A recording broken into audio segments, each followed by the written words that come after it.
Eu nunca tinha reparado direito nele, mesmo depois de tantos anos frequentando a mesma congregação. O irmão José, ou só Zé como alguns chamavam, era daquele tipo de pessoa que fica no canto, quieta, como se fizesse parte da parede. Sempre sentado na última fileira dos irmãos, perto da porta dos fundos, onde o vento batia mais forte nos dias frios. Usava uma camisa social branca, engomada demais para o corpo magro, e uma gravata fina que parecia apertar o pescoço. O cabelo, grisalho e ralo, era penteado para trás com tanta água que às vezes brilhava sob a luz das lâmpadas fluorescentes. Ninguém sabia ao certo há quanto tempo ele era mudo. Alguns diziam que era desde criança, outros que tinha perdido a voz depois de um acidente. Eu mesmo só soube que ele não falava quando, numa tarde de sábado, o vi tentando pedir um copo d'água na cozinha da igreja. Ele fez um gesto com as mãos como se segurasse algo redondo e apontou para a torneira. A irmã Maria, que estava lavando os copos do café, demorou um pouco para entender, mas depois encheu um copo e lhe entregou com um sorriso. Ele bebeu tudo de uma vez, sem pressa, e fez um aceno com a cabeça antes de sair. Eu não era de conversar muito com os outros irmãos, então nunca tinha me aproximado dele. Mas naquela época eu estava passando por umas coisas difíceis, minha mãe tinha ficado doente, o trabalho na oficina não andava bem, e minha mulher, a Lúcia, vivia dizendo que eu estava distante. Talvez por isso comecei a reparar mais nas pessoas ao redor, no jeito como o irmão Paulo coçava a barba quando ficava nervoso durante os hinos, na irmã Clara, que sempre chegava atrasada porque cuidava da mãe acamada, e no Zé, que nunca faltava, nem quando chovia tanto que a rua virava um rio. Foi num domingo de manhã, um daqueles dias em que o sol entrava forte pelas janelas altas da igreja, que algo mudou. O irmão Rodrigues, que dirigia o culto, pediu para abrirem os inários no número 128. Asterisco louvai ao Senhor, todos os povos asterisco, aquele hino que todo mundo conhecia de cor. Eu estava distraído, pensando na conta do remédio da minha mãe, quando ouvi um som estranho vindo dos fundos. Uma voz rouca trêmula, como se estivesse enferrujada pelo desuso. Levantei a cabeça devagar. O Zé estava de pé, segurando o inário com as duas mãos, os dedos tremendo. A boca se mexia, mas o som que saía não era como o dos outros. Era gutural, quebrado, como se cada palavra custasse um esforço enorme. Mas era uma voz. E ele estava cantando. Asterisco louvai ao Senhor, todos os povos, louvai-o, todas as nações, asterisco. A congregação inteira ficou em silêncio. Até as crianças pararam de mexer nos bancos. O irmão Rodrigues baixou o inário e só olhou para ele, com os olhos arregalados. O Zé não parecia perceber. Continuava de pé, olhando para frente, como se estivesse sozinho na igreja. A voz ia ganhando força, mesmo que ainda soasse como um motor engasgado tentando ligar. Eu não sei explicar o que senti naquele momento. Não foi como aqueles testemunhos que a gente ouve, cheios de milagres e emocionantes. Foi mais como se algo que sempre esteve ali, quieto, de repente se mexesse. Como quando você abre a janela depois de um temporal e sente o cheiro da terra molhada pela primeira vez. O hino terminou e o Zé sentou devagar, como se nada tivesse acontecido. O irmão Rodrigues tentou continuar o culto, mas a voz dele tremia. Depois da oração final, todo mundo ficou parado, sem saber muito bem o que fazer. Alguns irmãos se aproximaram do Zé querendo abraçá-lo, mas ele só acenava com a cabeça, como sempre fazia. Não sorria, não chorava. Só parecia aliviado. Eu não fui falar com ele naquele dia. Fiquei observando de longe enquanto a Lúcia me puxava pelo braço, perguntando se eu tinha visto o que aconteceu. Eu só balancei a cabeça. Não tinha palavras.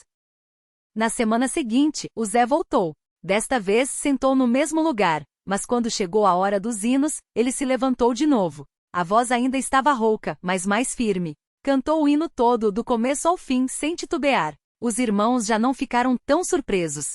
Alguns até acompanharam, como se fosse a coisa mais natural do mundo. Eu comecei a notar outras coisas nele. O jeito como ele olhava para as pessoas agora, como se estivesse vendo algo que antes não via. Uma vez depois do culto, o vi conversando, se é que podia chamar aquilo de conversa, com o irmão Mário. O Mário falava e o Zé respondia com gestos, mas de vez em quando soltava uma palavra ou duas baixinho, como se estivesse testando. O Mário não parecia estranhar, só assentia. E às vezes até completava as frases por ele, como se soubesse exatamente o que Zé queria dizer. Fiquei observando dos fundos da igreja, encostado na parede perto da cozinha, onde o cheiro de café fresco ainda se misturava ao de bolacha Maria amassada no fundo da lata. O irmão Mário era assim mesmo, tinha paciência para escutar até pedra falar, mas o Zé não era pedra. ou pelo menos não mais. Na semana seguinte, ele apareceu com uma Bíblia debaixo do braço. Não era daquelas novas, de capa brilhante, cheias de mapas e concordâncias. Era uma velha, surrada, com as páginas amareladas e as bordas gastas de tanto manuseio. Achei que fosse emprestada, mas o irmão João, que sentava do lado dele, me contou depois que o Zé tinha encontrado a Bíblia no sótão da casa da mãe, entre caixas de sapato e panos de prato enrijecidos pelo tempo. A mãe dele, quando ainda estava lúcida, tinha marcado alguns versículos com tirinhas de papel de pão. O Zé agora carregava aqueles papéis como se fossem recados escritos só para ele. No culto, ele não cantou dessa vez. Ficou folheando a Bíblia, passando os dedos pelas páginas como se estivesse procurando alguma coisa que sabia que estava ali, mas não conseguia achar. De vez em quando parava em um versículo, lia em silêncio, depois fechava os olhos por alguns segundos. Não era como os outros que liam devagar, sublinhando com o dedo ou murmurando as palavras. Ele parecia estar engolindo as letras. Depois do culto, enquanto os irmãos se reuniam em rodinhas para conversar sobre a pregação ou os problemas da semana, o Zé se sentou sozinho num banco dos fundos. Não era um isolamento forçado, daqueles que a gente faz quando não quer ser incomodado. Era mais como se ele estivesse ocupando um espaço que sempre tinha sido dele, mas só agora tinha percebido.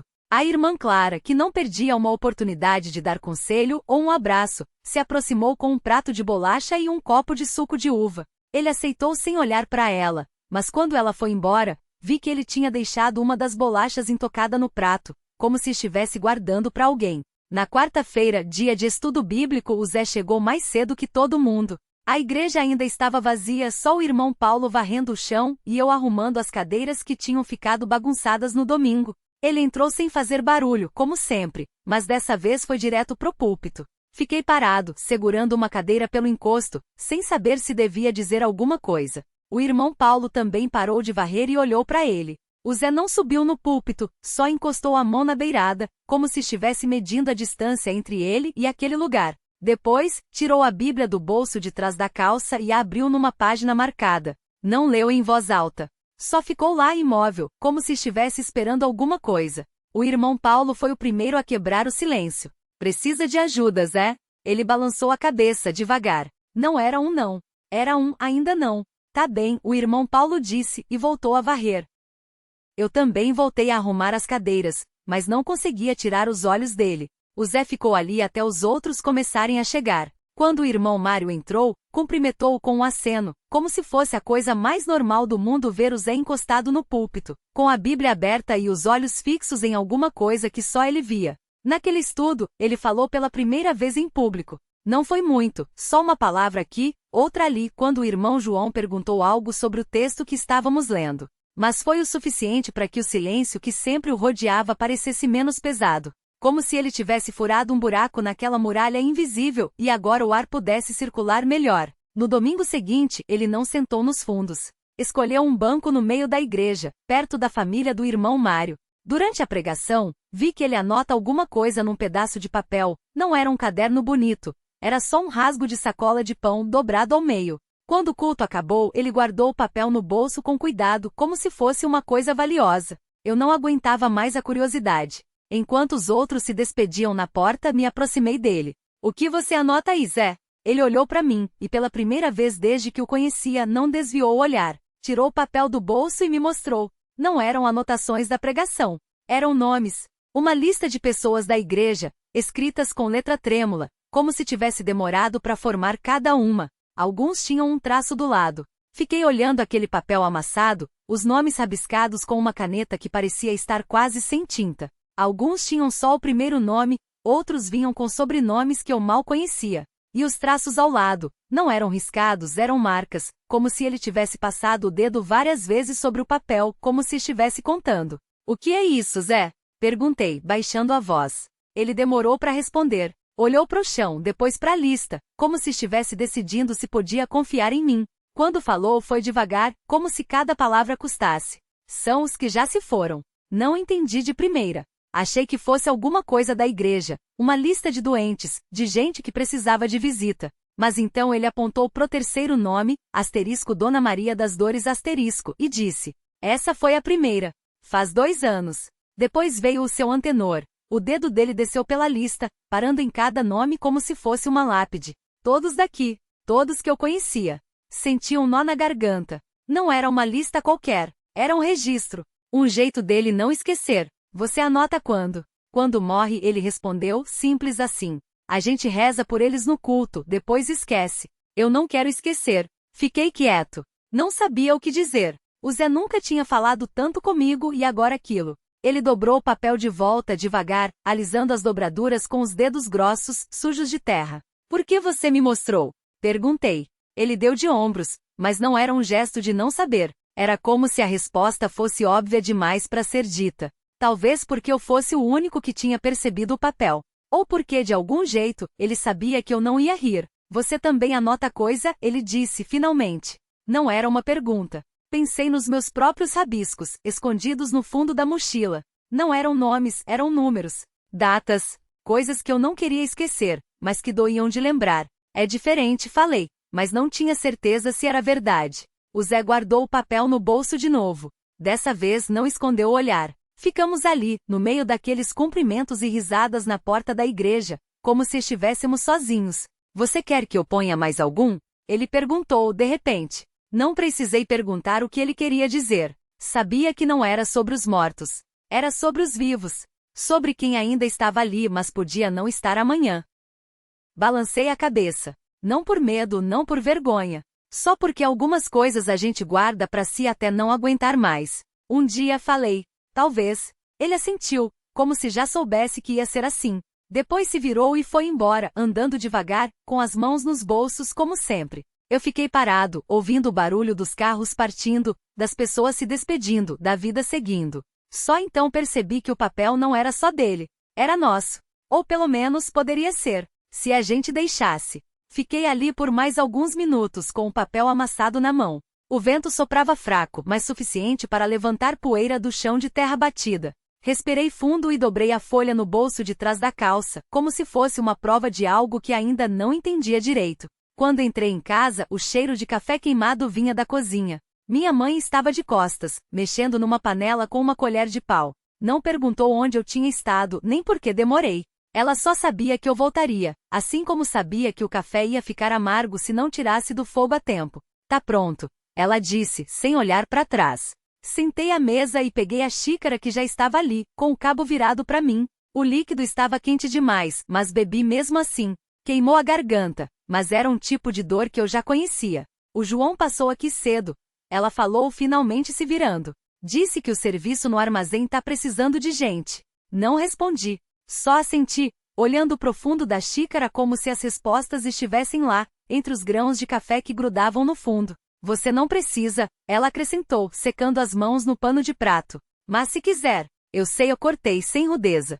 Obrigado. Ela não insistiu. Nunca insistia. Só voltou pro fogão e continuou mexendo na panela, como se aquilo fosse o único problema do mundo que ela pudesse resolver. Subi pro meu quarto e tirei o papel do bolso. Desdobrei com cuidado, como se fosse quebrar. Não era nada demais. Só um desenho tosco de linhas que poderiam ser ruas ou caminhos, ou qualquer coisa que a gente quisesse que fossem. No canto inferior, tinha um número de telefone rabiscado com pressa, os dígitos quase se misturando. Pensei em ligar, pensei em rasgar, pensei em guardar de volta e esquecer. No final, fiz o que sempre fazia quando não sabia o que fazer, nada. Deitei na cama e fiquei olhando pro teto, ouvindo o barulho do ventilador girando devagar, como se estivesse contando as horas.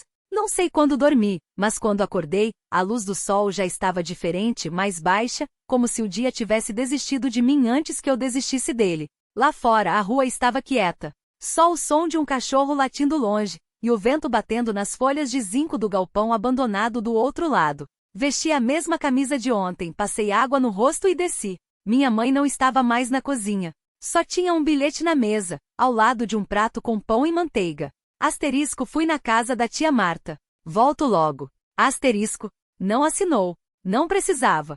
Comi sem fome mais por hábito do que qualquer outra coisa. Depois lavei o prato e deixei secando no escorredor, como ela sempre fazia. Saí sem rumo, só andando, como se o corpo soubesse para onde ir antes da cabeça. Acabei parando na frente do bar do seu Antônio. Não era hora de movimento, só tinha uns dois caras jogando dominó numa mesa de canto. E o seu Antônio mesmo, limpando copos com um pano sujo. O de sempre. Ele perguntou sem levantar os olhos. Balancei a cabeça. Ele serviu a cerveja e empurrou para mim, junto com um prato de amendoim que já estava aberto há dias. O menino passou aqui, ele falou, enxugando um copo com mais força do que o necessário. O que estava com você ontem? Não perguntei qual menino. Só tomei um gole e esperei. Disse que se você aparecesse, era para falar que o serviço ainda tá valendo. Ele finalmente olhou para mim, com aquele jeito de quem sabe mais do que deveria. Mas acho que você já sabe disso. Não respondi. Só bebi mais um pouco e olhei para a rua, como se a resposta estivesse em algum lugar entre as rachaduras do asfalto. Às vezes a gente acha que tem todo o tempo do mundo, o seu Antônio continuou, agora mais baixo. Depois acorda e vê que não tem mais. Eu conheci aquele tom. Era o mesmo que ele usava quando falava dos filhos que não vinham mais visitar, ou da mulher que tinha ido embora há anos. Não era conselho. Era só uma coisa que ele precisava dizer em voz alta, como se assim fizesse sentido. Obrigado pela cerveja, falei, levantando. Ele não respondeu. Só assentiu e voltou para os copos, como se a conversa nunca tivesse acontecido. Saí do bar e virei à esquerda sem pensar. Os pés me levaram até o ponto de ônibus, onde tinha um banco de madeira descascado. Sentei e tirei o papel do bolso de novo. Desta vez, não dobrei. Fiquei olhando pro número, como se os dígitos pudessem me dizer algo que eu não estava ouvindo. O ar cheirava a gasolina e terra molhada. O ônibus demorou, e eu fiquei ali com o papel entre os dedos, até as letras ficarem borradas de tanto encará-las. Não era medo. Ou pelo menos não só isso. Era como se meu peito estivesse cheio de algo que não cabia mais dentro de mim, algo que precisava sair, mas não sabia como. Quando o ônibus chegou, subi sem olhar para ninguém. Sentei no fundo, onde a luz do poste não alcançava direito. O motor ronronava baixo, quase um zumbido. Tirei o celular do bolso, digitei os números com os dedos trêmulos. Antes que eu pudesse pensar duas vezes, apertei chamar. Toque uma vez. Duas. Na terceira, uma voz rouca atendeu. Alô? Engoli seco. A garganta doía. É você? Perguntei, sem saber se queria a resposta.